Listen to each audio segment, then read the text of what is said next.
நீ முதலமைச்சர் இருக்கும்போது சென்னை வெள்ளத்தில் மிதக்கிச்சு. அடியாருடைய பாலம் உடைஞ்சு சென்னையே வெள்ளத்தில் பிணங்கள் மிதக்கியது.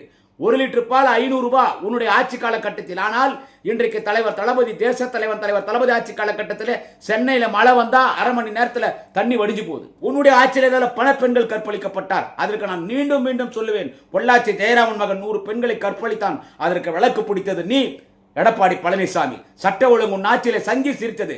ஸ்டெர்லைட்ல சுட்டு கொன்னான். இவரு விவசாயியா? எங்களுக்கு விவசாயம்னா என்னன்னு தெரியாதா? நான்சென்ஸ். இந்திய துணைக்கண்டத்தில் முதல் விவசாயிகளுக்கு இலவச மின்சாரம் அறிவித்தது திராவிட முன்னேற்ற கழக ஆட்சி, முத்தமிழர் டாக்டர் கலைஞர். இந்திய துணைக்கண்டத்தில் முதல் விவசாயிகளுக்கு 7000 கோடி கடன் தள்ளுபடி செய்தது திராவிட முன்னேற்ற கழகம், முத்தமிழர் டாக்டர் கலைஞர். இன்றைக்கு தலைவர் தளபதி ஸ்டாலின் அவர்கள் விவசாயிகளுக்கு பல்வேறு சலுகைகளை செய்து கொண்டிருக்கிறார். எந்த வகையிலும் திராவிட முன்னேற்ற கழகத்தின் அரசை குறை சொல்வதற்கு எடப்பாடி பழனிசாமி உனக்கு எந்த யோகியதையும் கிடையாது. உனக்கு யாரா எதிரின்னு கேட்டா தமிழக வெத்து வெட்டு கழகம், அது வெத்து வெட்டு நடிகர் விஜய், அவன் தான் எதிரி. இப்ப இந்த 2026 தேர்தல் என்னன்னு கேட்டா யார் எதிர்கட்சி, யார் 2வது இடம்? எடப்பாடி பழனிசாமிக்கும் அந்த தற்குறி அந்த நடிகர் விஜய், உங்க 2 பேருக்கு போட்டி.